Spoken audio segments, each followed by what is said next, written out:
here to say who won it from the jump. We came to get exactly what you want. Came here to say that you don't really want it with us. Yeah, we live, you know. We came here to say that you don't really want it with us. Yeah, the sports show.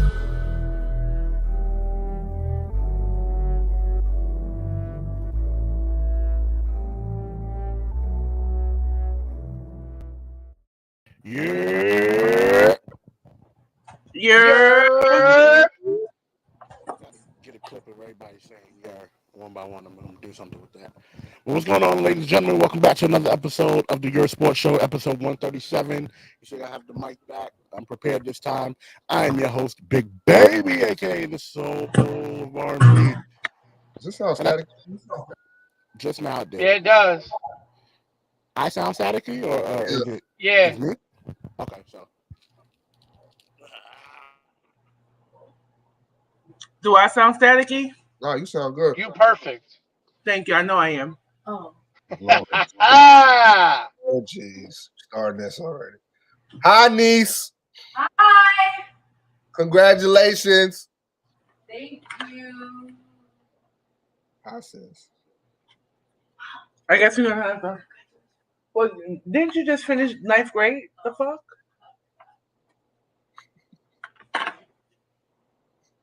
I guess we have some technical difficulties. She survived freshman year. That shit hard to do. Yep. You think freshman year was harder? The junior year was the hardest. Well, academically, yes. Academically, just based on the number of regents you take junior year, assuming you're not in an advanced regents track. So nowadays, junior year isn't really the hardest because a lot of kids take 2 to 3 of their regents in 8th grade. So now you end up getting 2 to 3 off the schedule in 11th grade. But if you're not doing anything advanced in 8th grade, yes, academically, because you take 5 regents exams in your junior year, academically, that's always the toughest. Yeah, well, my daughter's on the advanced track, okay? She was valedictorian of an 8th grade class. There we go. There we go. Hey. So junior year ain't gonna be tough because that would have meant she already took algebra 1. She probably already took one of her sciences, possibly one of her.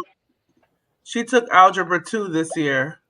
Yeah, so she took algebra 2 in 9th grade. Yeah, so I mean she's already 2 maths in, possibly 2 sciences in, more than likely already 1 history in, which means she only has to take 1 more math, 1 more history, 1 more science. And language and ELA, and that's it. She's done. She's done. Yeah, which means her junior year will be a lot easier because instead of taking 5 regents, she'll only take 2. But where she'll add on is if she takes any advanced placement classes her junior year. Yeah, she's in AP right now. Yeah.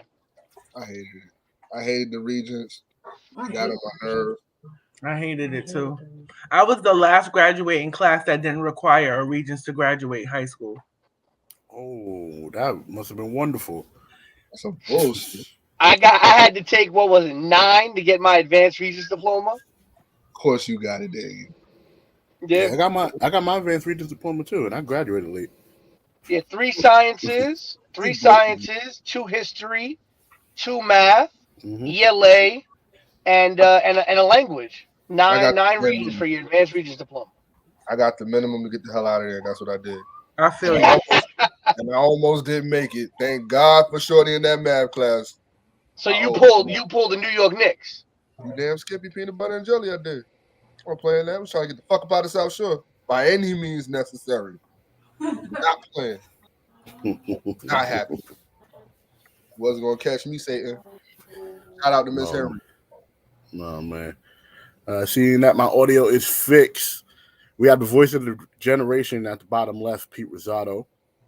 What's up, everybody? Currently mobile, charging the phone in the car, hence why I can't be on camera because the positioning would not work. I apologize.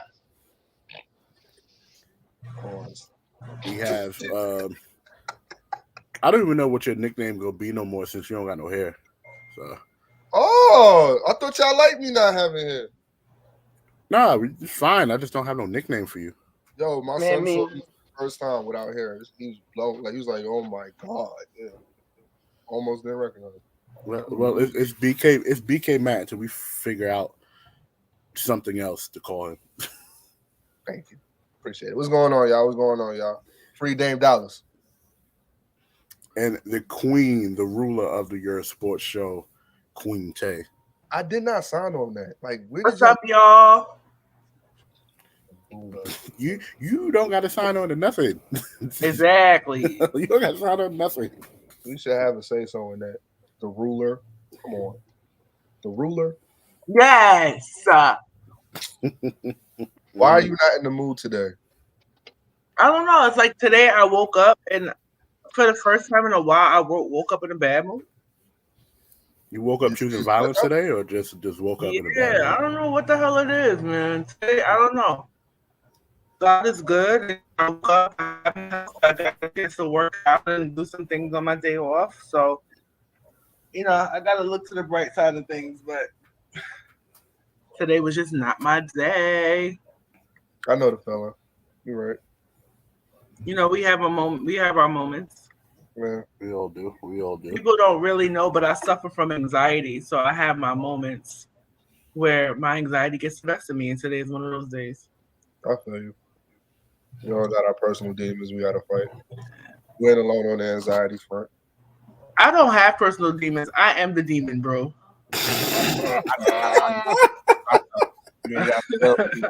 Oh, that's getting clipped. For sure. No, we know. They called a priest to be like, show up like you called about a possession. No, we said nothing about a possession. It just is.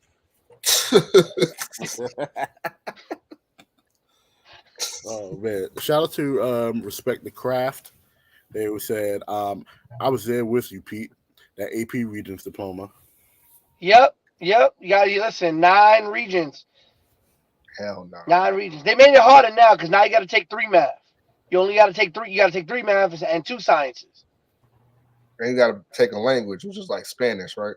Well, language was always part of it. So you have a language, you have your ELA and your language, which both of those are usually taken in your junior year because both of your language courses are usually 3-year courses before you take the regions.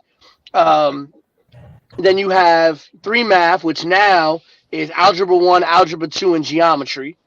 You got Global History and U.S. History. And then you got you got to take 2 of 3 sciences. So you can either take living environment, earth science, chemistry, or physics. But a lot of schools have actually stopped offering either physics or chemistry, one of the 2. I think physics. Definitely got physics. Yeah, I know the school I work at, we don't have a chemistry teacher, so we don't offer chemistry. Which is I just find that really weird. I'm just like, what? You know what I found weird? First of all, shout out to Carlos and Angel that got me through Spanish class, right? But how come Spanish people don't know how to pass Spanish classes?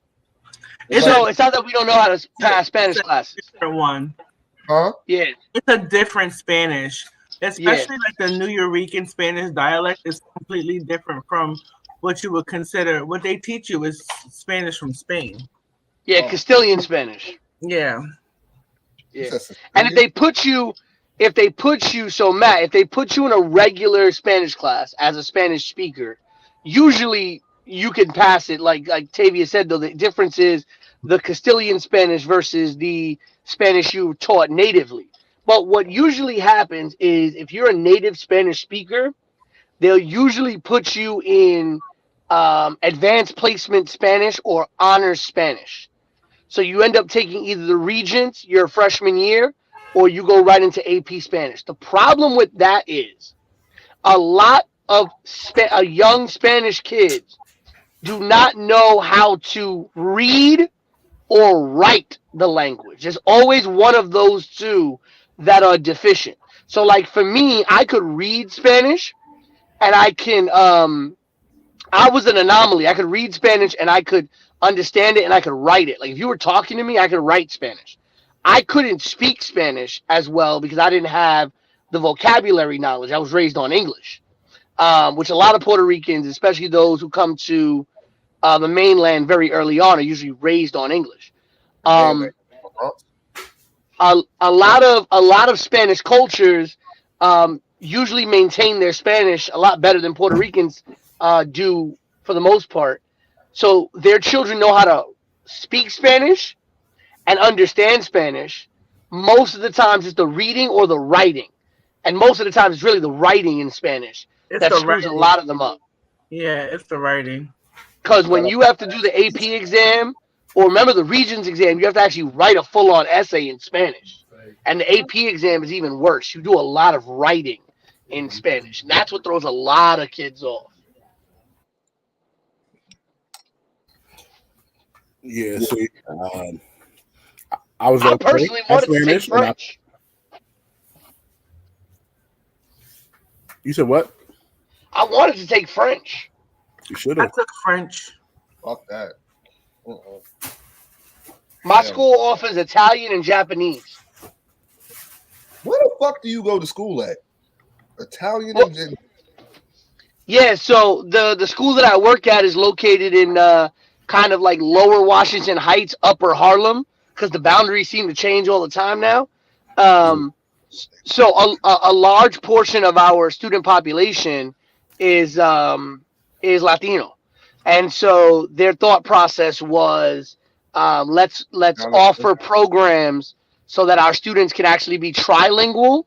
So they figured most students were coming in with either a Spanish background and some English, or English with some Spanish. So if they offered two languages that weren't typical, it would be good. So they ended up offering Italian and Japanese to our high school students, which actually Japanese is really dope because, you know, this is a very large anime generation. This is true. Like, this is I true. still remember back in the day trying to watch Dragon Ball on a Japanese dub. I watched some damn anime last night with my daughter, and it had to be one of the dumbest shit I've ever seen in my life. What did she make you watch? Something called the Demon Slayer. Oh, my girl loves Demon Slayer. Demon Slayer is really good. Yeah, all right. Not for me. My girl likes One Piece, but I don't understand it. I understand all of it, but I was sitting there like, they had the family got, and then he was like sleeping really close to some old man, and then all his family was dead when he came back, and this the guy, he do everything for the village, and I'm like, why they had to do him like that? Like, Dre, this is why you're gonna be the favorite uncle, because you're into shit like that. Like, you're really into shit like that. I'm always the favorite aunt because I just take them shopping and do all the fun shit. I'm not gonna sit there and watch some damn anime with these damn kids. Take them. You are leaning on my damn head. You yelling at my niece like that. She just want to spend time with I told her to relax before she go poof. I said this before the show. She don't listen. So, you know, we can't save for this episode. Fucking crazy.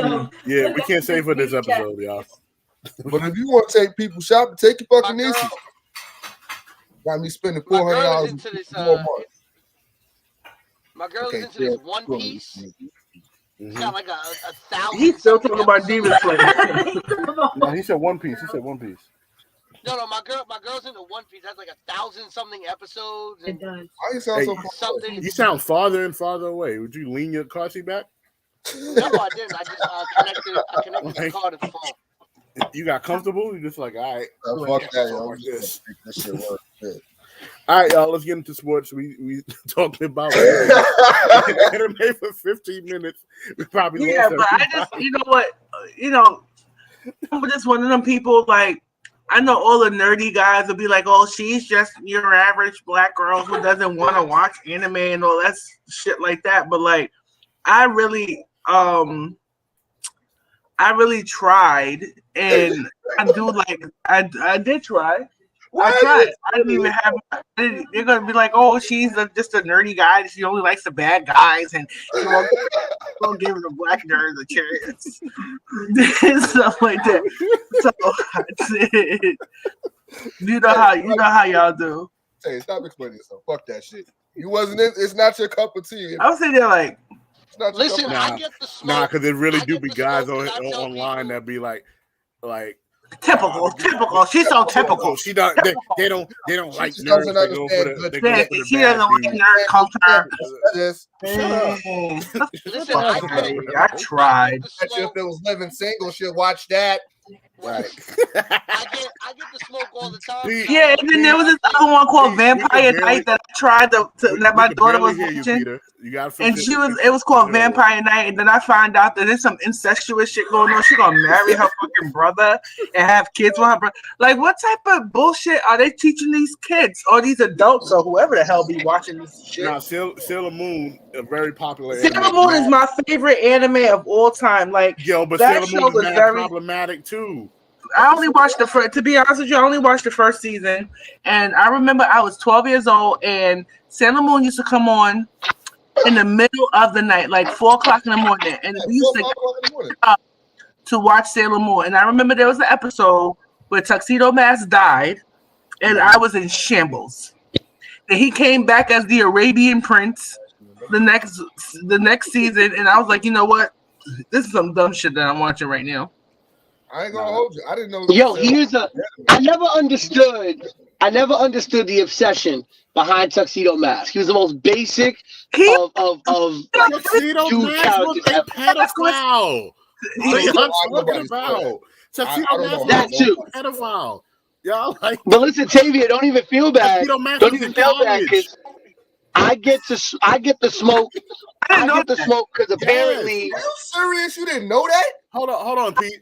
Tuxedo Mask was all in college, and Sailor Moon was in her first year, barely her first year of high school. Oh, you see? There she goes. She thinks she's talking nerd culture. She doesn't know what the fuck she's talking about. That's why she deserves to get her heart broken by these hood guys because, she doesn't try to relate to the regular guys out here who just like nerd culture. That's why we only date white girls. Tell you gotta relax. You gotta relax. Pete, go ahead. Ain't nothing wrong with just dating white girls, but I'm just saying, you don't gotta disparage me. You gotta relax. Listen, you think you got it bad, Tay? I get smoke all the time because I tell people that I feel like shows like Adventure Time and Regular Show are overrated. What? What the fuck are you doing? Excuse me? Yeah, I do not understand the appeal of those shows. You about to get muted. Tired of your shit today. First you get bad audio, and then when you get good audio, then you start speaking blasphemy. And what you mean? The rest of the Cartoon Network. Have you ever heard of a show called The Powerpuff Girls? Have you ever heard of a show called Barbie Bravo? Have you ever heard of Girl Bye? Old self, still posing. Not Tuxedo Creed. Yes. I'm telling you, he was a pedophile. I did at college. Definitely a sugar daddy. He was one I of had them. He no idea that wasn't a sugar daddy. He was just But to be fair, let me tell you something that was going on in the 90s. I'll never forget it. All these girls used to date these 23 and 22-year-old men who used to come to the school and pick them up. And I'm thinking to myself, I know these boys in high school ain't shit. You know what I'm saying? I'll never forget me and my sister was talking the other day. We was talking about how if we ever gotten broken up with. And I'm thinking to myself, I did get broken up with one time. A boy that I met at my grandmother's church. And we started talking or whatever. He came to my sweet 16. I was already I had a school boyfriend, and then I had a home boyfriend, and he was my home boyfriend. And then Where are we going here? And then one day we only hung out one time. No, we hung out twice. We talked on the phone one time, and the second time he talked on the phone with me, he was like, "Oh, I met some girl on AOL, and I love her poems." He was like, "We can still see where we going by, but I love her poems." I'm like, "Well, fuck her, fuck you and her poems then." The fuck? I got a poem for you. Click. He was out here reading her MySpace notes. It wasn't even. You see, you're so kind, Peter, because by the time MySpace came out, I was already in college, getting ready to graduate. I know, motherfuckers forget my age. I'm this close to 40 years old. So is Peter. He's right behind you. So it's very true. You shot my sheriff because I had no idea. Man, your butt is big for a little boy.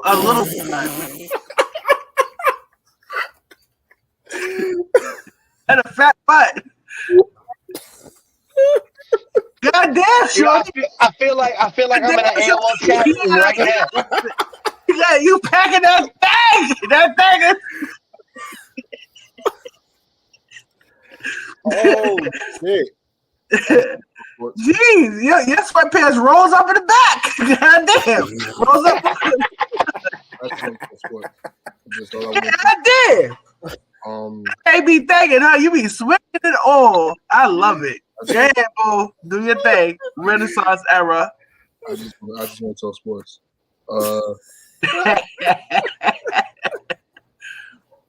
Vaughn, don't laugh at that, Vaughn. You know, It was funny. not. Oh man, That made your butt look big. Yeah, it was a apple bottom. The apple bottom sweats. That's the nickname right there. Matt Apple Bottom Jeans Miller. That's Wilkins. Don't do that. Wilkins is the one that got. He's getting all the attention. You see what's going on with him. Like, I think the GOAT Cartoon Network show could be either Captain Planet. Captain Planet. That wasn't a Cartoon Network show. It was on Cartoon Network. It came on. But it was in syndication. It came on the channel. Came on Channel 5. It used to be. Yeah. It used to be Captain Planet, then X-Men, then wrestling, then American Gladiators Saturday mornings. Yeah, it might be Nessa's Laboratory. Captain Planet, he's a hero. Gonna take pollution down to zero. Gonna help him put us under. Bad guys, they like to loot and blunder. I'll never forget. It brings me up. I fell for the Captain Planet shit, and then outside these crackheads was fighting, and then I decided I was gonna help one of them pick all his clothes. If you think about it, Matt out here looking like the dude who had the Earth ring. I can't. Earth. What are we doing here? And it might be Ed, and Eddie, or Dexter Laboratory.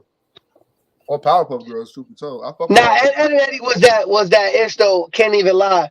But if you want to talk like OG Cartoon Network shows, like you got to really go back to like Space Ghost. I hate that fucking show. I don't know why people like that shit so much. Oh my god, I hated that shit, yo. Adult Swim was annoying because of that shit. I used to hate Space Ghost.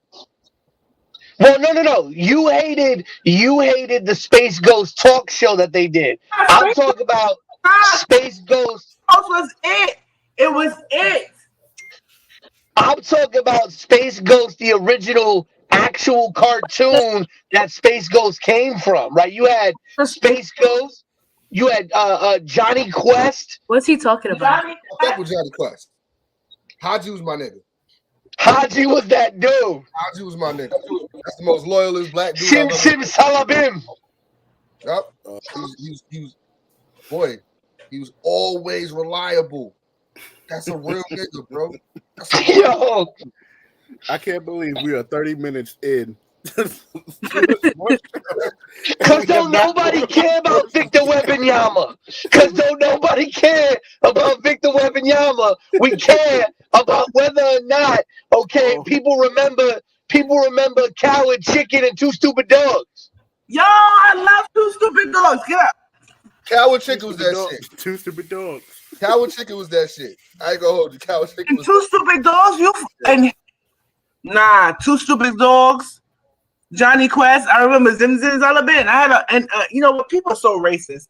I had one Indian friend. He was Chinese. He pledged a fraternity, and his nickname was Haji because he was. Yo, his line name is Haji. That's messed up. Oh, his line name was Haji because and then he used to say Zim Zalabin. Oh my god. Yo, well, time out. Racist. Y'all remember I Am Weasel? Yes. I hated that shit. I Am Weasel and I Are Baboon.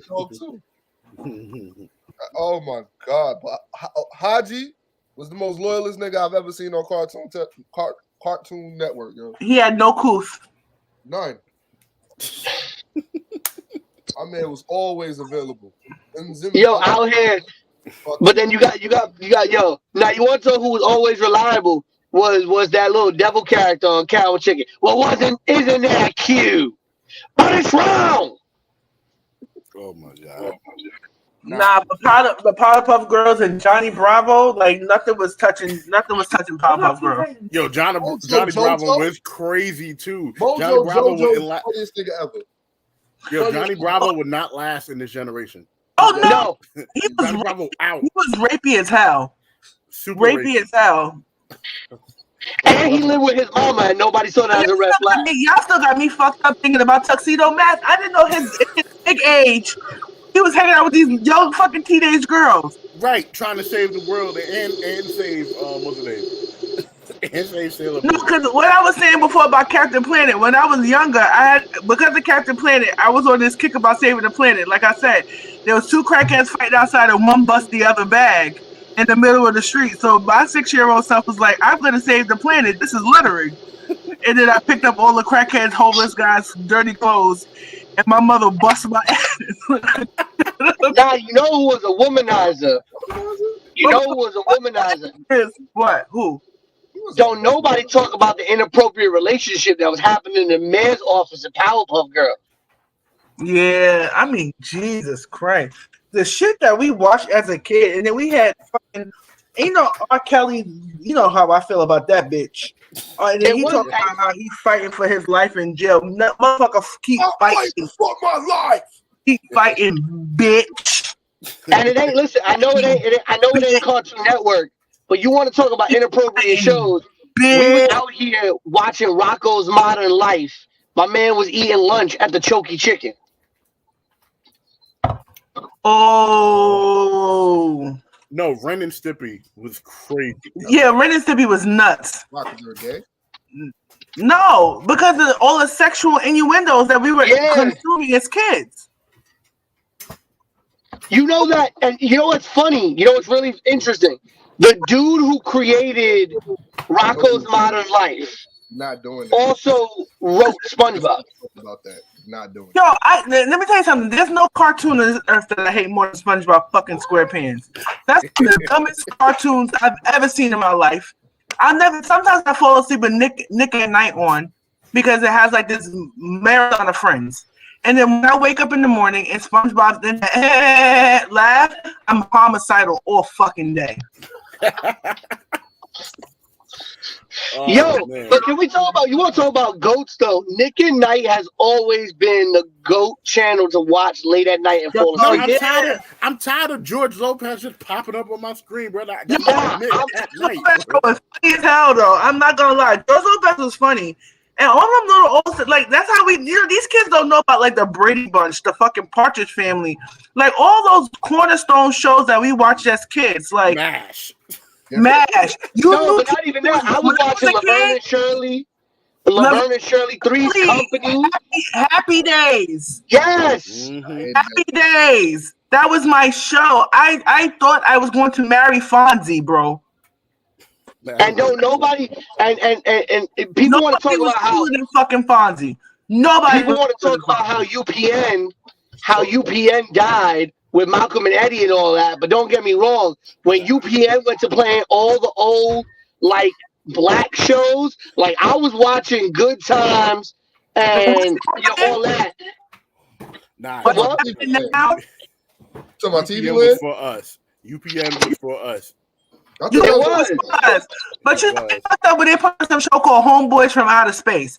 That's when, you know what, this is a little bit too ethnic for me.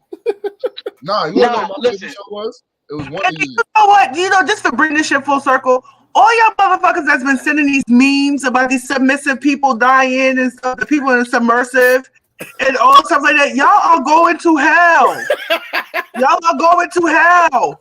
I got about, and then they say that My Heart Will Go On is the #1 song in the world. Like, yo, what is this world coming to? But yo, I was asking. Y'all that was sharing all of damn memes about that submersive. Yo, I was asking people about this, and I need to know. You are going to hell.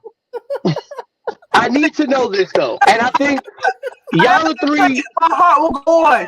How y'all gonna do that? How y'all gonna make that song #1 in the country? You know why? Because y'all's going to hell. I received about 50-11 fucking memes, videos, TikToks about this submersive all week.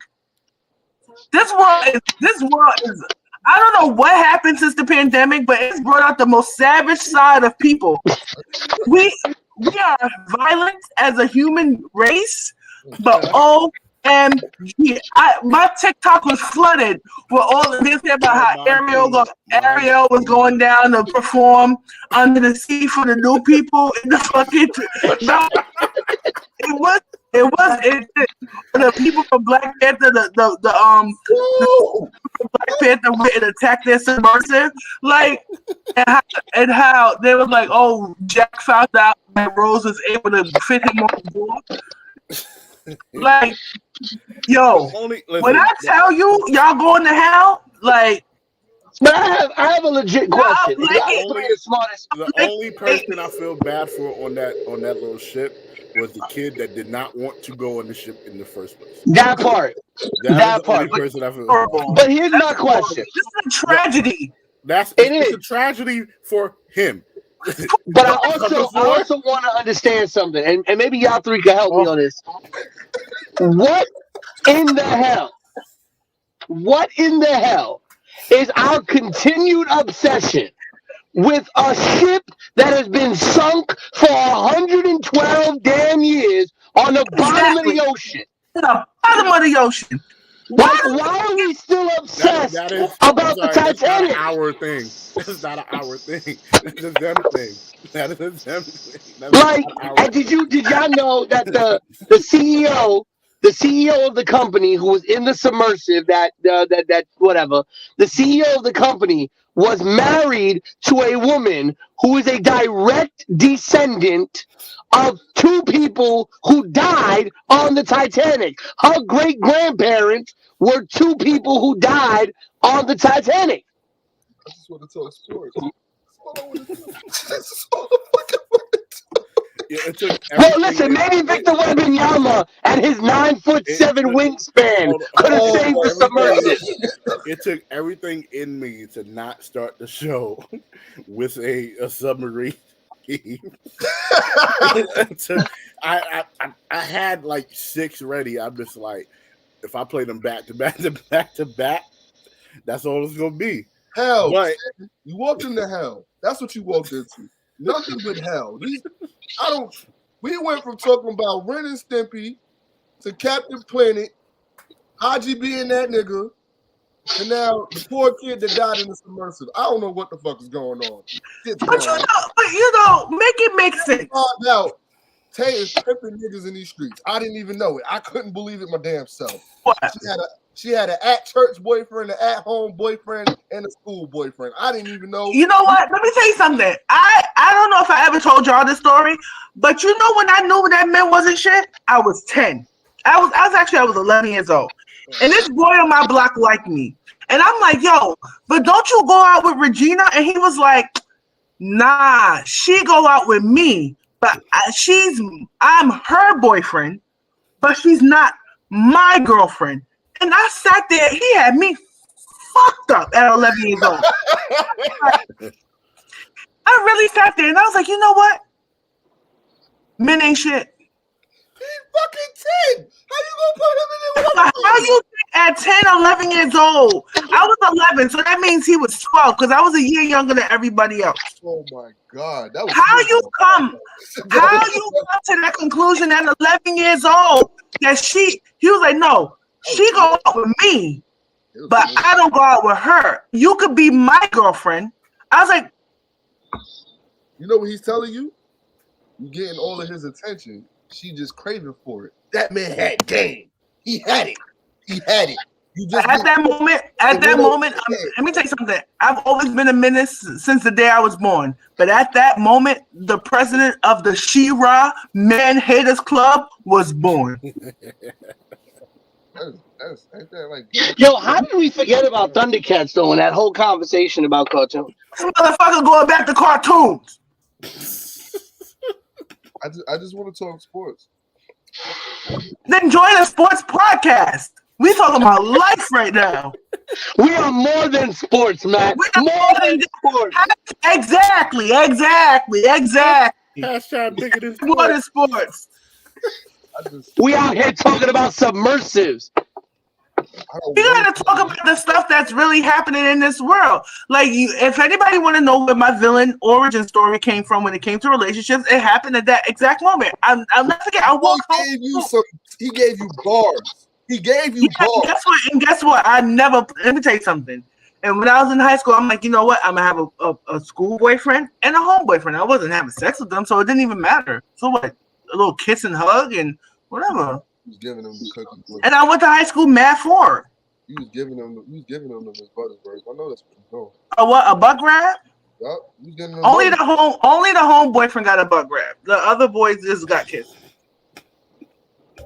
So who was getting the grandma cookies? Is what I want to know. I was a late bloomer. I didn't start. Apologies to my parents. I didn't start like doing the upside down dirty tango until I was already grown. Upside down dirty tango. What the fuck? How did we get here? How do we? And let me tell you something. Unfortunately, jokes on me. I married the first car that I drove. The first time I got into a car and drove, I'm like, that's it. That's the car I was gonna marry. Thinking it was a 2008 motherfucking Mercedes, and it was a 1988 fucking Chrysler LeBaron. Jokes on me. This Yerrr Sports Show has definitely turned Julius Randle and RJ Barrett, and he's only strictly going left. This is bad. I don't even know what to do with myself right now. Yeah. Matt. I heard something today. Matt. It made me think about you because I heard something about Julius Randle, and it really made me think about the conversations that we've had. And somebody said this. They said Julius Randle, yes, he averages 25 and 10. And the only players that are averaging 25 and 10 in the NBA right now, Giannis, Joker, Embiid, Julius Randle, and like one or two other, Anthony Davis went healthy, and like one other player. So when you think about that league of players, like you start to think, like, how can Julius Randle be a bum when he's one of only maybe like 7 or 8 players in the entire NBA that's averaging 25 and 10 like that? But then somebody said this. But then somebody said this. They said the problem is that 25 and 10 goes further for the Knicks than it does for anybody else. And they said this. They said, why is it that when we start hearing about teams calling the Knicks, right? If 25 and 10 was so valuable, he's one of only 8 guys in the league that are doing it right now. Why is it every time teams are calling the Knicks about trades, they always mention Quickly, they always mention Grimes, they always mention Toppin, they always mention the young guys. Ain't no team calling and kicking the tires on Julius Randle. If it was anybody else averaging the type of statistics that Julius Randle is averaging, you would have heard about teams being interested. And it made me sit there and think like, oh shit, that's true. Like, you don't hear teams like, hey, yo, New York, what's good on Julius Randle? Because nobody wants him. Or his cards. How do you not grasp that? I'm lost. No, it's not. But it's not about grasping that. But I think because the reason why I thought about you and our conversations about Julius Randle is because yes, it proves your point of what you've been saying. But it also goes to the point that I made on our last episode where I said the problem with everybody saying we have to get rid of Julius Randle is nobody wants Julius Randle, so we can't get rid of him. Because if we try to get rid of him, we are going to get fleeced on value. And at this point, I'd rather take the 25 and 10. But that's why. The 25 and 10 that he can give us versus trading him for a bag of basketballs. No. Yeah, I'm still stuck on Tay and the crackheads. I can't get over it. I got my ass bust because I came up here smelling like this. I mean, I'm just saying, bro. Like, I get what you're saying, but Tay knocked it on the head last week. Well, not last week, a couple weeks ago, when she said You can the stats can say 25 and 10, but it could be a bad 25 and 10 where it's just you stat padded, or it could be 25 and 10 that actually means something. Okay, Pete, I don't know what the fuck you're doing in your background, but when you're not talking, you should put your little ass on mute, baby. I was drinking some water. I'm sorry. Yeah, Yeah, it sounds like you in the summer. Drinking some fucking I'm not even gonna say it. I'm trying to change my life. I'm not even gonna say what I was gonna say. I was like, this nigga in this immersive. That's what this is like. Yo, that's crazy, bro. I know what you're gonna say. That's exactly what I thought too. I'm trying to get right with that. I can't. I am proud of myself. This has been happening for 1 week, and I didn't share not one meme, not one IG story, nothing. So you know what? Relax. Hashtag growth. Yeah, I didn't. I had I'm like proud of Is that a big bottle of Coca-Cola? You got to be proud of me. Nah. Oh, okay. Just making sure. Think about this. What if I would have made I Gotta Relax video about this immersive? Because I had one in the chamber. I was really. I would have had to dissociate myself with this fucking podcast. We can't keep going too far. What? Yeah. Oh, we can only go but so far. We can only go but so far. We can only go but. One. Oh my God! Please tell me y'all saw that video. The what? The Paul Pierce video where he talking about getting the $40 special. Mm-mm. Yeah, no, when he was on live with KG during the finals, he was talking about there's a site where you can order a girlfriend from. That's where I got her from. That's where I got her from the site. The KG's over you know here what that feels right. I'm like, oh, you're telling me for the $40 special, you gotta relax. You wilding in these streets. I mean, like, yeah, look, this her page. And KG, he is so uncomfortable. He's like, yo, like, come on. Like, he tried to get back to the live stream of the finals, and Paul Pierce is wilding, bro. He asked for a line, and somebody dart that shit at him, hit him in the face.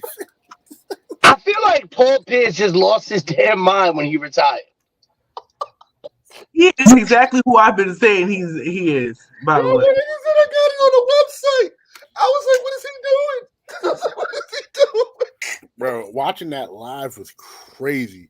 Yo, I never laughed so hard in my life. I'm like, yo, what is he KG doing? was definitely like, oh man, bro. No, KG was so uncomfortable. He's like, yo. He looking all over me, yo. This nigga's asking for help. Like, KG help. was like, oh man, he got fired by Mickey Mouse, and now he's about to get fired by Showtime. Oh my God, bro. Like, he said, yeah, you get your girlfriend on a site. I'm like, what? Right, KG over there with his wife probably looking at the stream like, okay.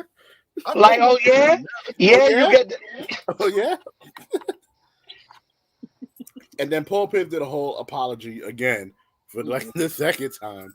I'm just like, bro, you and John Morant the same. I just keep making apologies that don't mean nothing, bro. Like, well, so yeah, he got his suspensions. Y'all are y'all happy with it, or y'all disappointed? 25 games is nothing. It's soft. Can I just say what really upset me about the whole thing was the reports that came out saying that him and his team feel like the NBA is targeting him. Yo. And that shows me that he is not taking accountability for his behaviors. And Matt made a point last week about it not being illegal.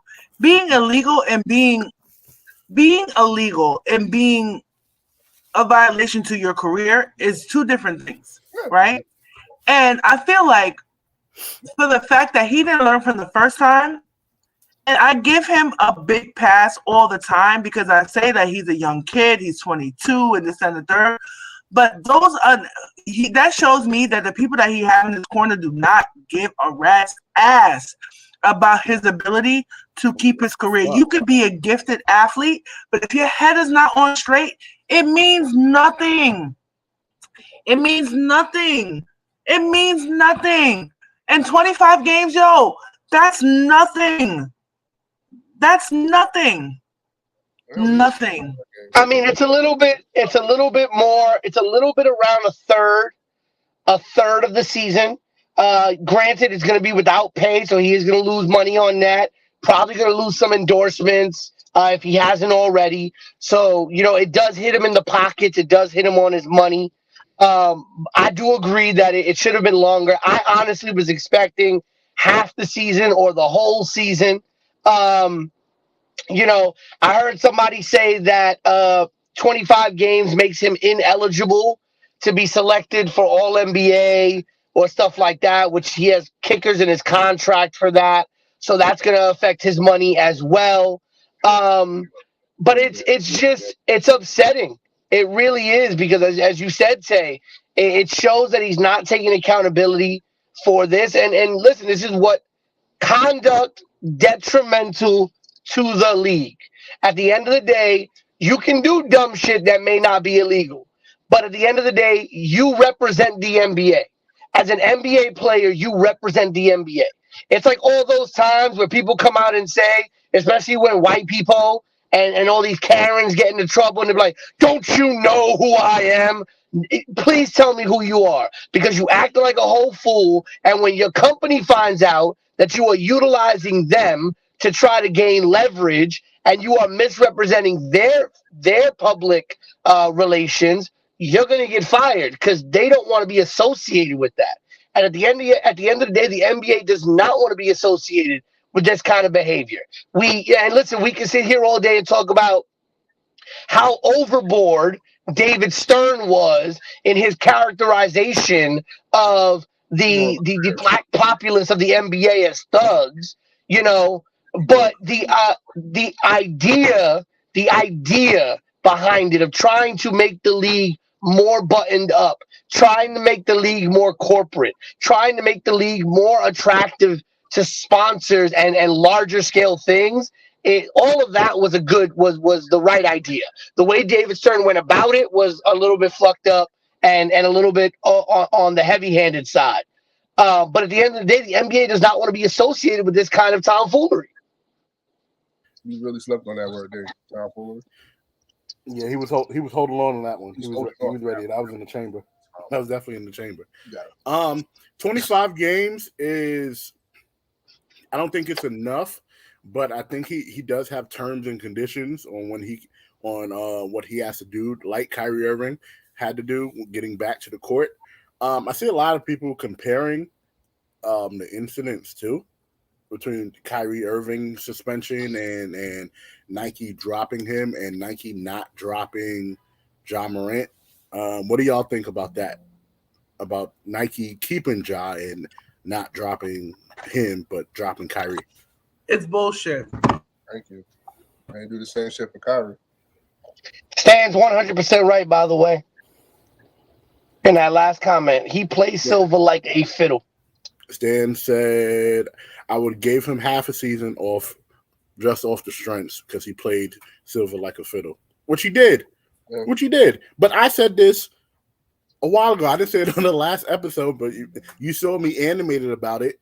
But I said this when the whole apology thing came in, and, people are like, oh, he's a kid. I don't care at this point, because you made an apology, and then I think someone said this to me. I think Keith said this to me inside the chat on the Facebook page. At 23, were you with your apologies, did you mean every apology? Maybe not, but I also didn't have a team full of people behind me pushing me to do bullshit either. Try to answer that question. I don't think so. Yeah, like, I just don't, the whole apology and then, I'm going into rehab. Nah, that's what did it for all of us, was the rehab. That's what did it for me. I was like, yeah, I'm done. I'm out of here. Pack him up. Went in for 2 hours, got some cookies and some coffee. It was like, all right, I'll holler. Yes, I ain't never seen I ain't What? never seen. Listen, I ain't never seen the gun on Instagram anonymous at my rehab. Not never. Mm-hmm. And You know, it's a toy gun. They would have been getting him out of Memphis. But like Tay Out of said, that environment. Tay said this the best. It's basically outrageous that his team, and then not just his team, but the players' union is saying that, oh, this is too much. He already apologized. My man did this twice. Gilbert Arena flash a gun in a locker room. You know what's no funny? cameras. There was no cameras on that. Like, Now you know what's funny though? Players Union. Players Union didn't defend Ron Artest like this. Players Union didn't defend Jermaine O'Neal like this. Players Union didn't defend other people like this. But they're gonna come out. They're gonna defend John Morant because they see him as a face of the league who's screwing himself over. And yeah, Keith made that dumbass comment about when you was 23. You know, would you make that? I think it's dumb because the thing is, at the end of the day, was the expectation there for us at 23? No, it was not. When I was 23, I was married and pregnant. Nobody didn't care. Stan says, Perk said, get him out of there. Might be because he knows something. He knows the team is enabling. But you know what? It's his environment. I think no matter what team he goes to, if he don't change his mindset, it's going to be the same thing. Mm-hmm. Probably right. It's 3 times he's been on some bullshit with a gun. It's either you trying to be hard or you trying to stay into some shit that you're not built for, or you actually are built like this. Who knows? But it's stupid. You fucking up your back. That's dumb as shit.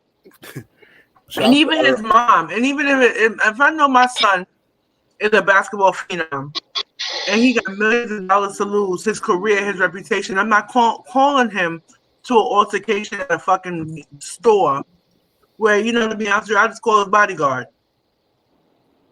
Yeah. I'm not calling nobody. Your son is rich. Fuck all that shit.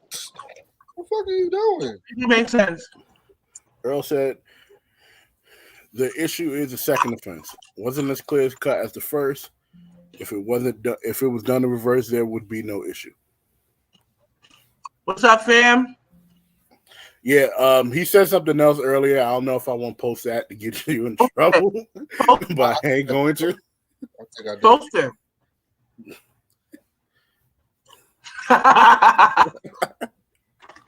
So I'm gonna take that now. You never know. We can't confirm or deny that, nor will we, right? And then Earl says, and his Usher face daddy is still Oh man. Stan says, not every place tolerated the same things. Maybe more structure is needed. But yeah, but the thing is, Miami. we're talking about his team, Mm-hmm. his internal team, because after you play a game and go to practice, what you do in your free time is not really under the discretion of the. They're not supposed to have somebody follow you from the Memphis Grizzlies or whatever team it is. It's up to your manager, your publicist, your crew, the people who's around you. And yeah, they could be young assholes too, but come on. That's my son. I put my foot in his ass. Put his ass in rehab. Tay, you've managed and worked with people in the past. Mm-hmm. If you were Ja's PR person, how would you feel right now? I would quit. As soon as I would have seen that second gun, I would have been like, yo, I mean, first of all, I don't care if it was a lighter. I don't care if it was a toy gun. I don't care what it is. I would have, you know what I would have done? I would have had him apply to be Memphis PD because obviously with how you flashing all these guns on the screen, you obviously want to be a policeman. They need more policemen in Memphis because they be wild right now too. So. You know what I'm saying? Look, I, to be honest with you, if that was my client, you know what I'm saying? I would have protections in place for him. And different. Me personally, like my strategy would have been to go into crisis mode from the first incident. His ass would have been in a program. For the rest His of the ass would season, have been in right? a program for the rest of the season. Mhm. His ass would have been in a program. It would have been confidential. I would have made sure that his confidentiality would have been protected. I would have made sure that his endorsements and everything was protected. We would have handled that inside. The first thing I would have done was get on the phone, call the league, call the team, make it a concerted effort to make sure that they knew that this is somebody who's having a problem, who has a problem. This is not just a regular asshole, that he's somebody, he's young, he knows what it is. And I would have had him in some type of training to know how to deal with social media. And I would have had him to have bodyguards around to protect his image. And to be honest with you, like, this is horrible. The people who are around him is enabling him. And I don't want to be that type of person to go straight at the team, because this is bigger than a team. This is a kid who is obviously, like I said before, he is dealing with a lot of pain. His behavior is showing it. And Tay said it And as well. addiction. His parents are not helping. No, At all. at all. Like, and that to me is the larger problem, right? Like, that to me is the larger problem. Like, you don't even have the structure from your parents for them to step in, and they are essentially putting you in more situations and making it worse for you. And as Tay said, you have this team that obviously is around you that isn't giving you advice, or if they are giving you the advice, you're not listening to it and you're listening to other people who are giving you the wrong advice.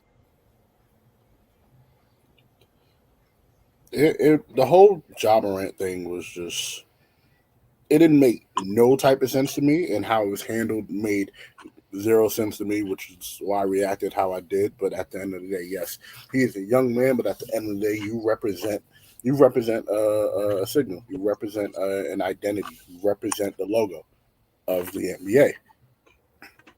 And the same thing with these NFL players that just be doing shit just to do shit. It's the same thing for them. Same thing with any sport. Like, you represent the logo of said sport, and you have to abide by their rules. Now, someone said bringing Marcus Smart in as a veteran is going to help. Marcus Smart is just as rowdy as Ja Morant, but he's not going to. But he's not. He kind of knows how to chill. That's not the veteran. Like, Yeah, listen, but that's not. when, Yeah, you're right. when Michael Jordan came into the league, he had guys like Bill Cartwright. He had older guys on those teams that were able to lead him. Okay, you had those old timers on the team that say, "Hey, young man, come over here, ride with me, run with me, do this, do that." We want to talk about, when we talk about the older generations of the NBA, you always had the old time veteran that was on the team that could help lead the younger guys. And this also goes to a function of the NBA now, where we're talking about 19, 18, 19, 20, 21-year-old kids who are being tasked with leading the team. I'm sorry. I'm sorry. There are only a few people in the history of the NBA, in the history of any sport, that can be that young and also be that mature to lead a team. And before everybody sits on me and wants to say, "Oh, but LeBron this in Cleveland," LeBron's first coach was Paul Silas, one of the most respected coaches and veterans in the NBA. Right? So it wasn't all on LeBron. Yeah, on the court, it was on LeBron, but you had guys like Zydrunas Ilgauskas, and you had a coach like Paul Silas who could help steer the ship, help lead the young man. And that's a larger issue. Like, we got 20-year-olds who are being handed the keys to a multi-billion-dollar franchise and being told, "You're the guy. You make the decisions. We revolve around you." And I'm sorry, that's going to mess with the maturity level and the ability for these young men to mature in the way they need to mature. Because I'm sorry, You are not going to be the 21-year-old that's going to be making the decisions about the direction of my multi-billion-dollar franchise. You're not. The problem is, Stan kind of said it. Nobody wants to listen to older guys. Yep. And teams are not willing to quote unquote waste a 15th roster spot like Miami has on on Udonis Haslem or people like that. It's a different generation, and people don't get that, man. It is. Everybody's sensitive. But no, it's not about being sensitive. I can connect a little bit more to my parents' generation than my daughter can connect to mine. Really? And then I can connect to my daughters. We're raised differently. Our parents prepared us for a world that doesn't exist anymore. Yeah. And we're raising kids and learning still on our own in this new world that's been kind of propelled by the pandemic too. Yep. You get what I'm saying? But what I mean by sensitive is constructive criticism is now considered hating. Yeah, but to be honest with you, a lot of these guys too, when you think about it, a lot of these guys really didn't do the college basketball career. That's where you kind of learn your maturity. So they come out of the league maybe 1 year out of high school, 2 years out of high school, 20 years old, hundreds of millions of dollars.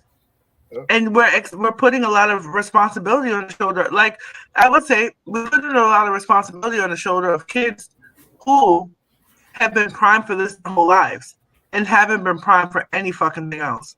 So that's a problem to me. I think it speaks to our culture in the instance. These younger generations don't have respect at all. And they don't feel heard or seen. And they feel disrespected by the older people. Yeah. You know what I'm saying? And the thing is now, LeBron's considered a big homie in the league. He's only 39, 38. Yep.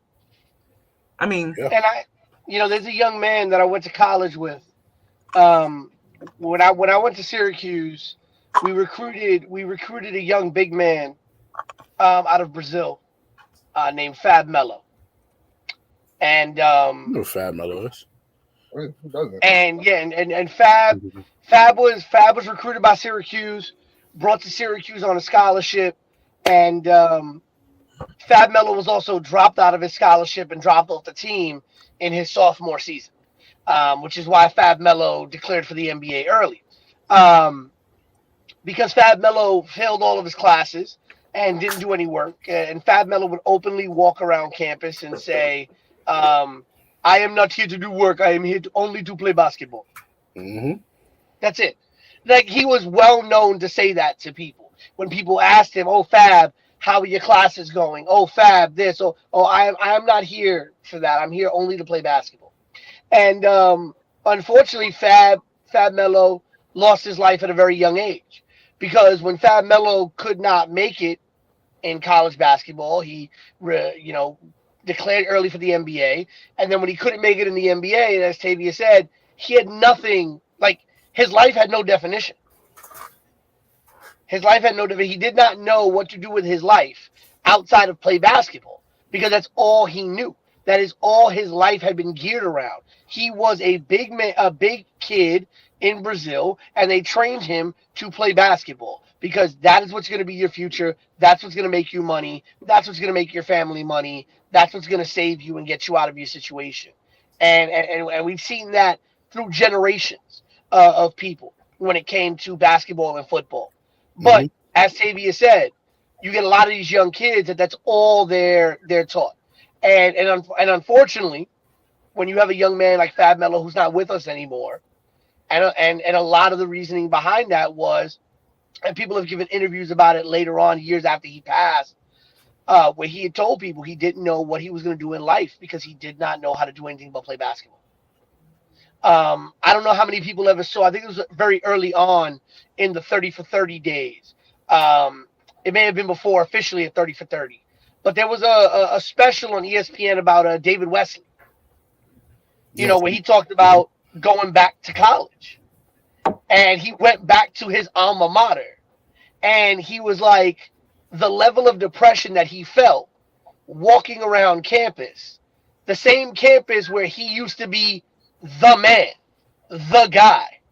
And now he's walking around campus after X amount of years in the NBA, and he's just a guy. He's just a person on campus. And he talked about how that led to a very high level of depression in him because he no longer knew how to define himself without being a star. And so, this is a big deal. Shaq has talked about it. A lot of older players have talked about it, especially when it comes to money around with the NBA and our young players about not understanding what it is to come into that kind of money and how to, keep their money going for the rest of their lives after their career is over.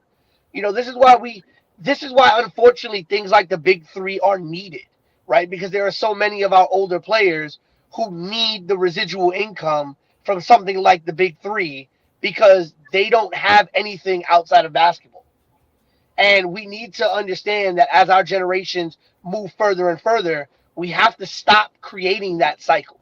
We have to start figuring out ways to get these young kids the guidance that they need and the education that they need if they're not going to go to college and they're going to come out of high school to the NBA or they're going to come out of the G League or come out of a pro league or international, whatever. Mm-hmm. We need to figure out ways to get these kids the education, the guidance, and the foundation that they need. So this is not a system that just spits you up and chews you up and spits you out. All right. Well, speaking of kids, the NBA draft just happened yesterday, and the number one pick, Victor Wembanyama, is a San Antonio Spur. They are known for a culture of basically producing robots that turn into megastars. Just say boring. No, robots. They weren't boring. Tim Duncan wasn't that boring. That's the fuck he was the king of boredom. Stop it. It's like watching hay, bro. You got but would you have taken? Would you have drafted Duncan? Hell yeah. Not stupid. All right then. I'll take boring and championships over exciting and nothing. Well, this is supposed to be the next great big man to grace the San Antonio Spurs uniform and to grace the NBA. Matt, what are your thoughts on Victor? Is he going to be a difference maker, or is he just another lanky big dude that's going to get hurt? He's one piece to many pieces that the Spurs is going to need to even turn their franchise back around. I haven't seen much of him, like him playing. I've seen highlights, but you can't really go off highlights. I just know that he's 7'5" or some shit of another, and 7'4", whatever. He's 7'5". 7'5", whatever. Can dribble, but that doesn't mean nothing in NBA play. Mm-hmm. There's harsher defenders in the NBA that can stop that and put a muzzle on that, and he can dunk. He got a shot. Again, I don't know how that's going to translate in NBA play, but again, time will tell. I'm more interested in the Scoot Henderson pickup than anything. So I'm just again, I can't say too much on Victor because I haven't seen him play. So I'm intrigued to see how he's going to pan out. But I'll tell you, I probably watched like 2 or 3 San Antonio games this season. Queen, from what you've heard about Victor, do you think this is going to – her face lit up. Why do you like this? from what you heard about this young man, what do you think? Is he going to be great in this league, or is just the hype is too much? Only time will tell. I mean, at the end of the day, he's young, he's huge, he's lanky, he's doofy, so we'll see how it goes. Do you think he will benefit being around Duncan, Robinson, bitch-ass Tony Parker, Manu Ginobili? How will he be around them? They're going to be they're going to be around him because they're all still tight in the organization. They work for the Spurs. They all work for the Spurs. What, doing community service? So they're going to be Duncan is on the bench with Pop, and Parker and Ginobili, they're in the office from what I heard. But yeah, they work. David Robinson, the one that's the one doing community service. And Bruce, I could definitely see Pop making the phone call. I definitely think Pop's making the phone call to Duncan and Robinson to help get this kid acclimated, to help fill the gaps in this kid's game. Like, yo, Stan's not letting that go. Stan's not letting that go.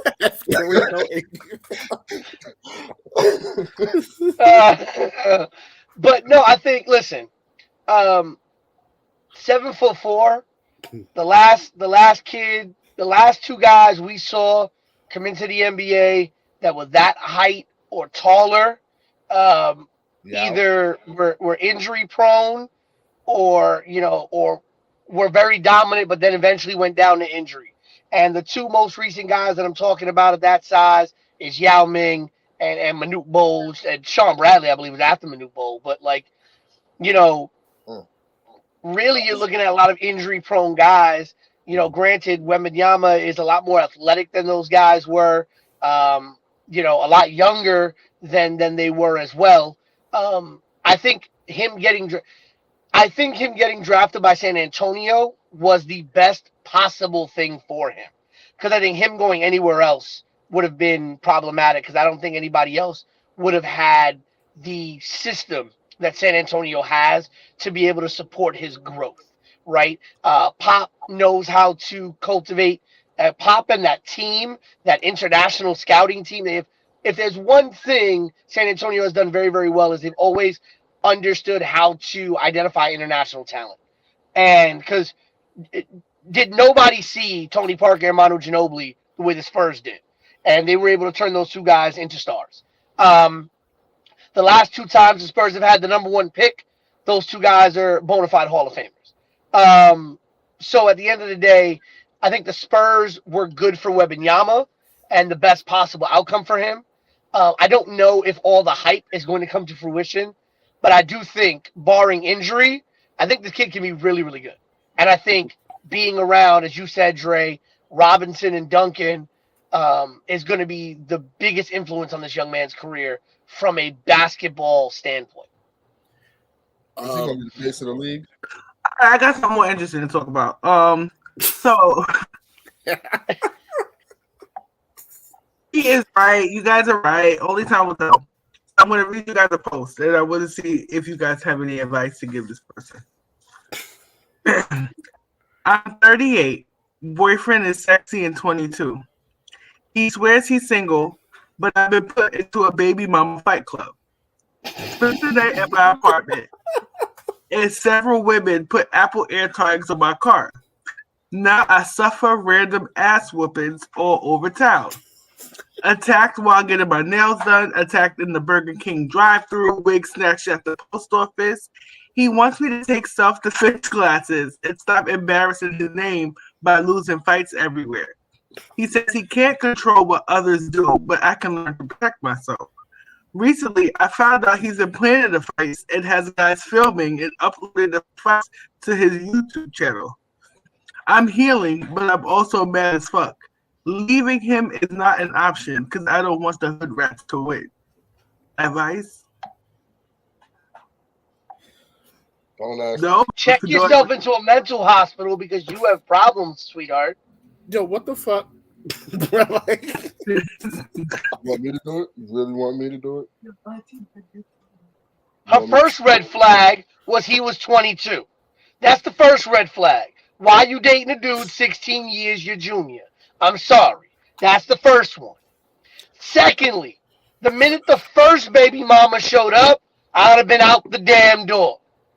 Okay? Thirdly, if you getting your ass whooped in a Burger King drive-thru when you have a car at your disposal. He is funny. He is funny.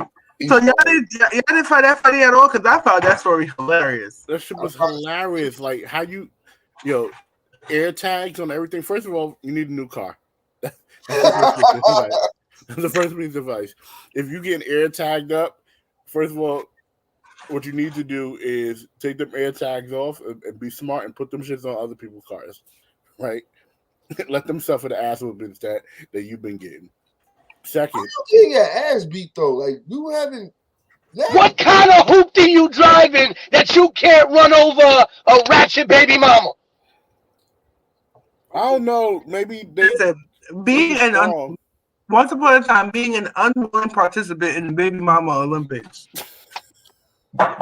Right. Yo. This woman needs to be committed. She needs to be committed to a 96-hour psychiatric hold. Because she said leaving him isn't an option. And relentless. Oh, God. I was an unwilling participant in the baby mama Olympics once upon a time. Unwilling participant in the baby Yeah. That's so beneath me. You got a gold medal for it? I know. Clearly, she got a gold medal. I got a gold medal, Golden Globes. The Golden Globes. No, I got hands. That's one thing I got. I got hands and feet. Yeah, those are good boxing school. Let me tell you something. This woman couldn't do it with a car. Tell him, sis. The extensions are tight. Can't get through the reach. And they all be shaped like boogers, but that's another story. Did no one teach this lady, this 38-year-old woman over here? Did no one teach her the Vaseline trick? How do you know about the Vaseline trick? He's from the fucking Bronx. They created the damn Vaseline trick. You're right. I gotta realize. My mother used the Vaseline trick when she got into fights when she was drunk. Right. Time out. Both sides. Clipping. Technical foul. Your mother used the Vaseline. That's what you just said. You didn't just say that. My mother was a tomboy and a hood rat and got into fights and won every single one of them. And she was the one who told me, if you ever get into a fight, put Vaseline on your neck, you put Vaseline on your wrist, don't nobody grab you. Nobody is like worried about Pete's childhood on this show. Is it just me? I'm just no. I'm worried too because of the other things that we spoke about. But no, the hood parents raised the nerdiest kids, bro. No, but he got raped. Like, how we forget that? He got raped. You're not here to trauma shame Pete, okay? Next, Damian Lillard. What you gonna say? I mean, if it's any consolation, I picked her out.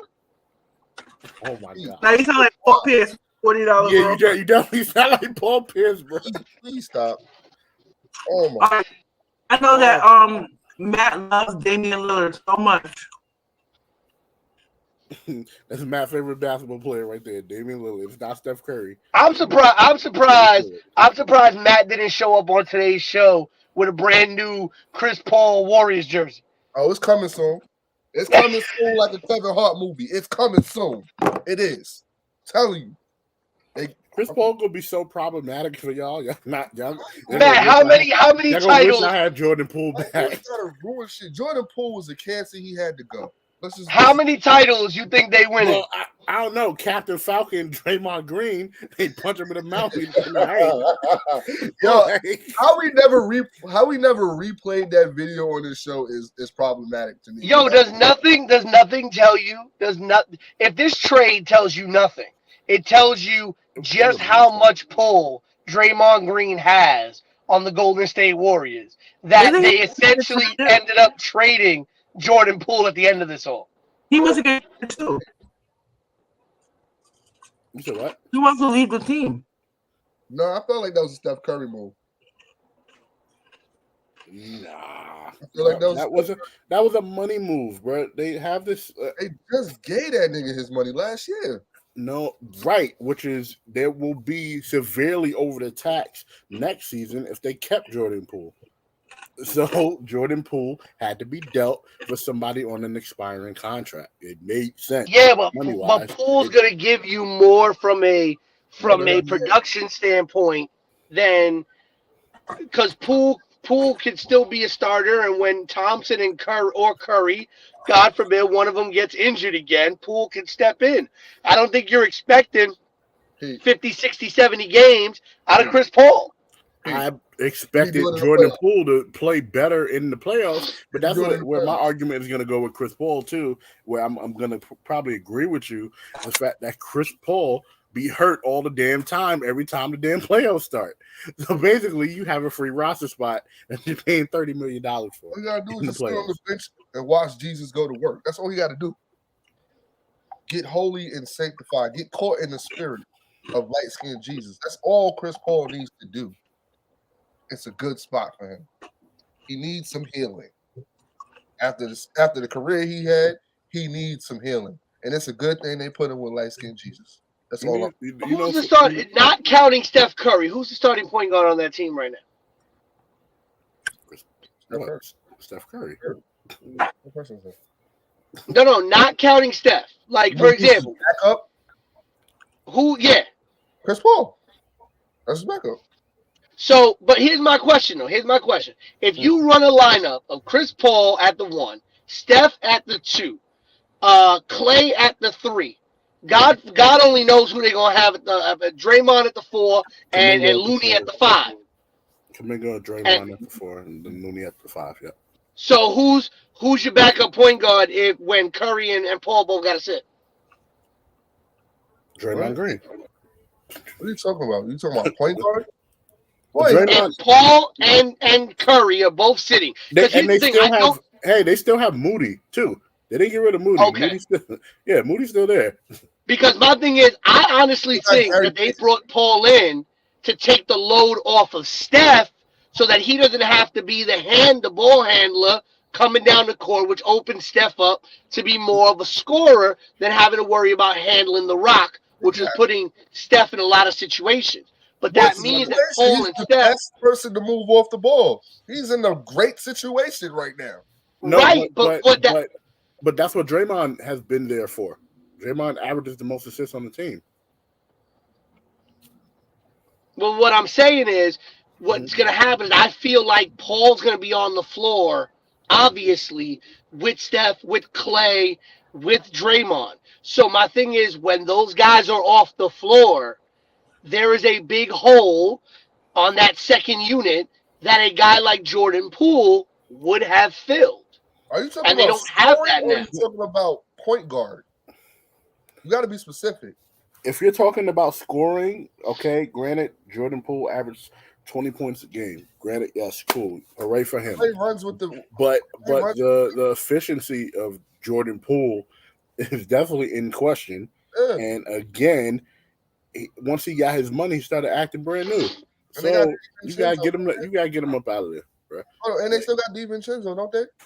No, DiVincenzo's gonna leave for more money. DiVincenzo's a free agent. He might even go back to Milwaukee at this point. But they got more money to give now. Chris Middleton opted out, like I told you he was going to do. Yeah, I didn't care. I don't like Chris Middleton anyway. I know. I'm just saying he might come in. Anyway, Matt, you want to talk about Damian Lillard and his lack of sense staying in Portland? Not gonna get my interest. I ate too much of this damn pork rinds.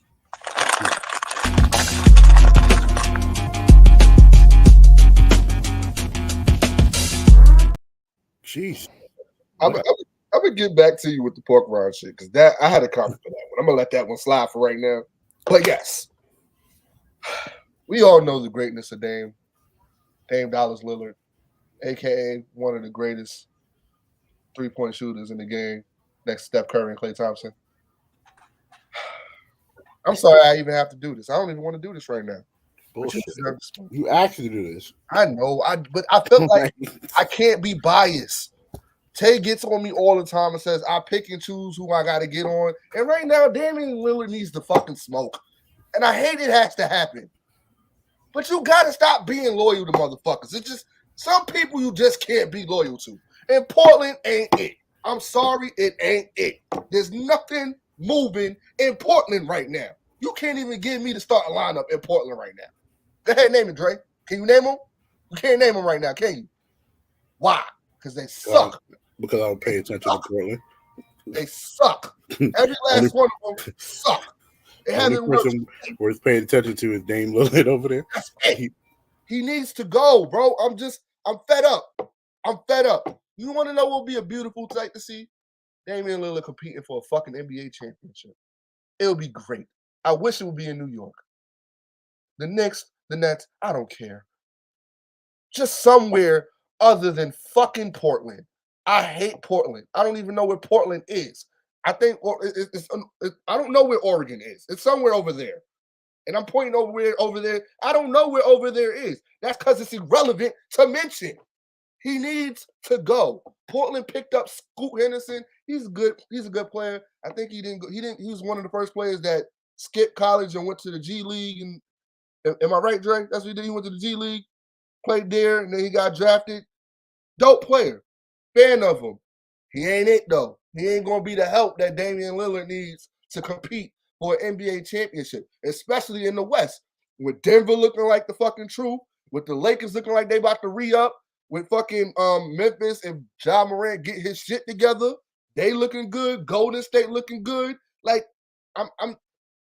he has to go, bro. He has to go. I'm emotional talking about it because I'm just tired of not seeing Damian Lillard in the goddamn playoffs. It hurts. It hurts a lot, Dre. I get emotional thinking about it because he deserves to be in the playoffs. He deserves it. You get emotional thinking about another man? Let me find my violin. I ain't gonna say nothing about shooting dead pork rinds. But no, I heard Dame. Low carb diet. It's a low carb snack. I've been sitting here with you guys for like 2 freaking hours, bro. Talking about basketball. Basketball's boring as fuck now. Damian Lillard. Apparently, the rumors surrounding the draft was that Damian Lillard actually wanted Portland to trade the number 3 pick for veteran help. For veterans to bring to Portland so that he could stay. And the rumor was that if they did draft a young kid with the number 3 pick, that Dame was more likely to want to leave Portland because he doesn't want the rebuild. He doesn't want to play with young guys. He kind of wants to go to a veteran situation or bring a veteran situation to Portland to play meaningful games. So it's going to be very interesting to see if the fact that they did draft Scoot Henderson, what that's going to mean for Dame Lillard's future in Portland. How many fucking rebuilds do a motherfucker need to sit through? Like, god damn. They've been rebuilding since they drafted him. Like, honestly, they've been rebuilding since fucking Brandon Roy. Brandon Roy was the rebuild. Remember him? Brandon Roy was a rebuild until his knees couldn't be rebuilt. Wow, wow. You gotta relax. That was fucked up. That hurt me. Brandon Roy's listen. I love Brandon Roy, but his knees couldn't be rebuilt like the Portland Trailblazers. I didn't expect that from you. Listen, they went Brandon Roy. That didn't work. They went Greg Oden. That didn't work. That definitely ain't work. He needed his knees rebuilt too. Marcus Aldridge and Dame Lillard was y'all had it there, and then y'all traded LaMarcus Aldridge to the Spurs. So I hate Portland. Them niggas haven't been the same since Kobe and Shaq put up that alley. It's just been downhill since. It's just they haven't gotten their shit together. Listen, the last time Portland was good was when they had the Jailblazers. Ain't that the same team? That is the same team. But last thing I want to talk about before we wrap this up: 5 most influential athletes ever. Obviously, any sport. I know I keep seeing the list for basketball, and it's very it's everywhere. But Queen, who are your 5 most influential athletes? I always go to me first. You're not always first. This is the first topic I started with you. LeBron James, Michael Jordan, Serena Williams, Tom Brady, Ronda Rousey. Okay. I'm surprised you put Michael in there. I know how you feel about him. Yeah, just because I don't like him, and I feel like he's a cancer to the black society for the most part for the past like 30 years. His brand was a cancer to the black society as far as I'm concerned. Until he finally started doing stuff with his wealth. He revolutionized the game of basketball as far as his brand, his image, his likeness, and not even I feel like more off the court than on the court, but just his sneakers made basketball sneakers relevant. And I'll give him that. I was gonna say Conor McGregor, but I've been hearing so many instances of him being rapey in public, so I had to go with Ronda Rousey. Big rapey. Pete. And honorable mention to my boo, Derek Jeter. I'm surprised. That's the one I was surprised you didn't add in because I was like, Tay love her some Derek Jeter, and him not being in there was just. I had to represent for the ladies because I know you chauvinists won't. Wow, Serena's in mine. She's in my list too. What do you like? Like Serena's in mine for sure. Go ahead, Pete. I hope there's a woman of yours. Don't be that person. No. So when I'm thinking most influential, right? Obviously, he's gonna take 15 minutes. Why are you like this, bro? Why are you like this? I'm obviously, putting Jordan up there, revolutionized the NBA. Serena and Venus to me go together as a pair. I don't think you can mention one without the other.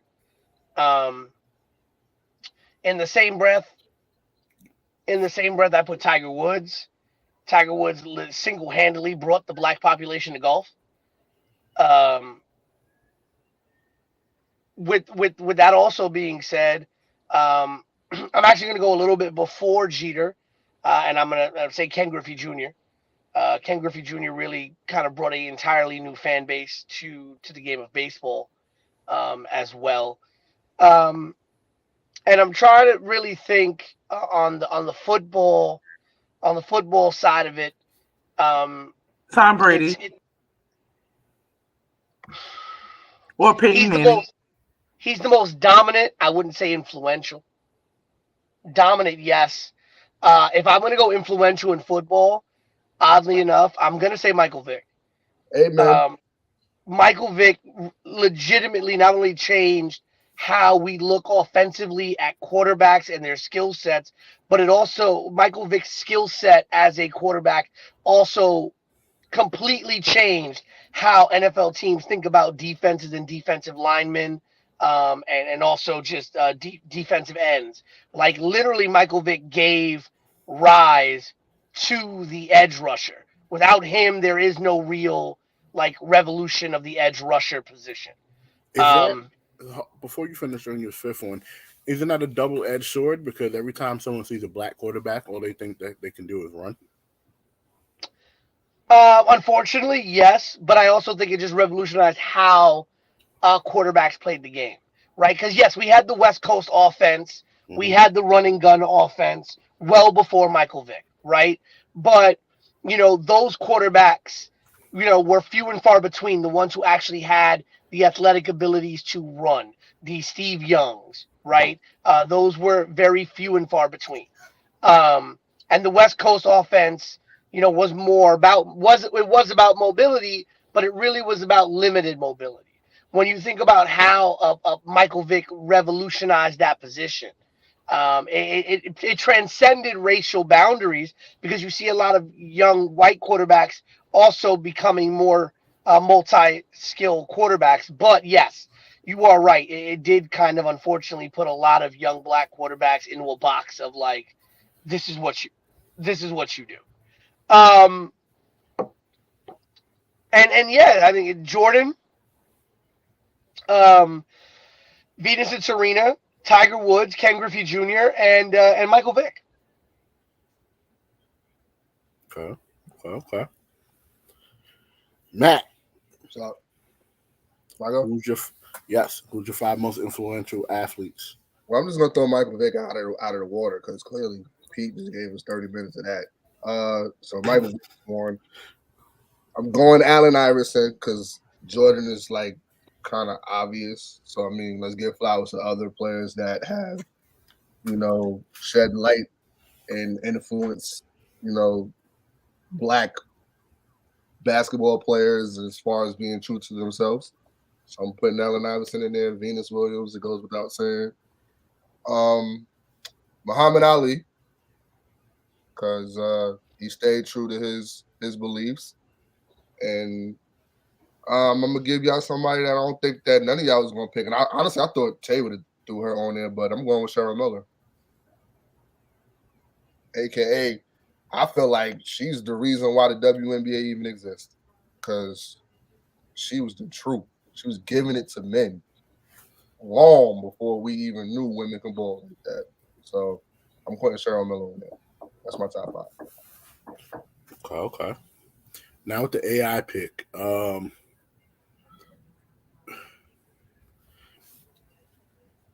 did he influence basketball as on the floor, or his influence was more off the floor? Both. Because I feel like his influence is more off the court than it was on the court. You gotta look at it from my perspective. I'm short like he was playing in the big man's world. Shorter than he was. Go ahead. Shut up, Frank. He's short and you know what? I gotta take this. I'm done. You and Nate Robinson about the same height. What? You and Nate are about the same height, but the thing again, I feel like AI's impact was more off the court than it was on the court. Like you said, it was more on the court because of the smaller guards. Yeah, because smaller guards. He made it like well known that you don't have to be 6'6" to be a scorer, and take it on guys that were like Shaq's height, or taking it to Jordan. He went up on Jordan. And he revolutionized the game. The crossover dribble became really huge under him, and you kind of saw more of a lean towards like the street ball mentality, not mentality, but the street ball style of play, not mentality, because that's not what it was. But you saw more of a nod to the type of basketball we grew up playing. Mm-hmm. Street ball. That's what I was looking for. That's exactly what I was looking for. He took what Isaiah Thomas laid the foundation to and took it to another level. You talking about the Boston Celtics, Isaiah Thomas? No. Isaiah Thomas, the Detroit Pistons, Isaiah Thomas. I'm talking about Zeke, the one that was better than John Stockton, but y'all don't want to talk about. That's what you're talking about. AI took what Isaiah Thomas had laid down as a foundation and evolved that. So are you ready to admit that Isaiah Thomas was better than John Stockton? I think they're on equal footing. I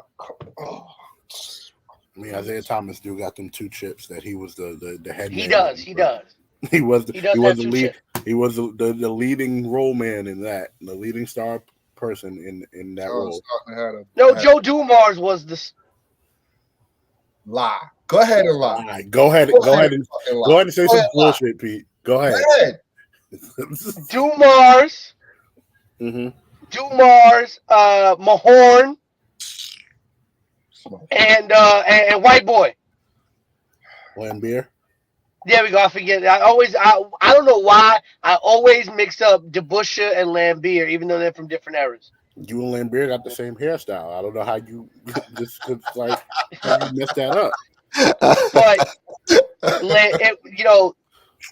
the Bad Boy Pistons titles, as great as Isaiah was, without having Dumars in that backcourt, and without having, obviously those key cogs like a young Dennis Rodman, things like that. Same shit with Jordan, without Kerr, without Pippen, 100%, without Cartwright, without Kukoc, without all them, Jordan just would have been another bitch. Hold up, Ted. I think John Stockton make better other than Karl Malone. I'm not talking about Karl Stockton. What's his name? John Stockton. I'm never going to that bitch name. But nobody liked Karl Malone rapey ass. I'm just saying, it's Tuxedo Night Self. I'm just saying. Tuxedo Mask Malone. That's it. Tuxedo Mask. That's it. Tuxedo Mask Malone. Y'all should have known that. Without Kerr, without Rodman, without Pippen, without fucking Kukoc, without motherfucking Cartwright, without that other big white dude that he played with, without the other small white dude he played with, Luke Longley. BJ We would. Armstrong, Ron Harper. No, but I mean, Dumars to Isaiah is what Pippen was to Jordan. Straight up. Dumars and Isaiah were what Pippen and Jordan were.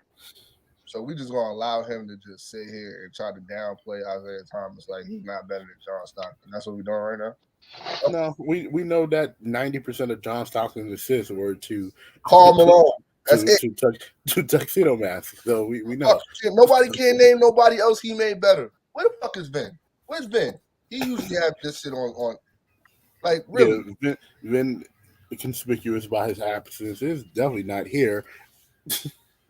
But my 5, gonna start with, unfortunately, Michael Jordan. He influenced a generation of basketball players, but I don't know, bro.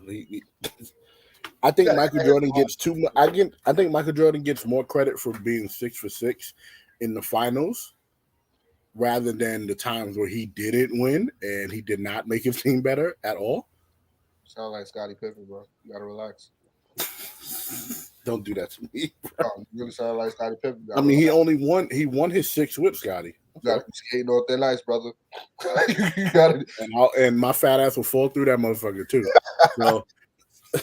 So the second is definitely Serena Williams. I will not mention Venus with Serena because Serena Williams took, her base and foundation, and skyrocketed on her own. Venus is a great player in her own right, but nobody's saying, yeah, I want to be like Venus Williams.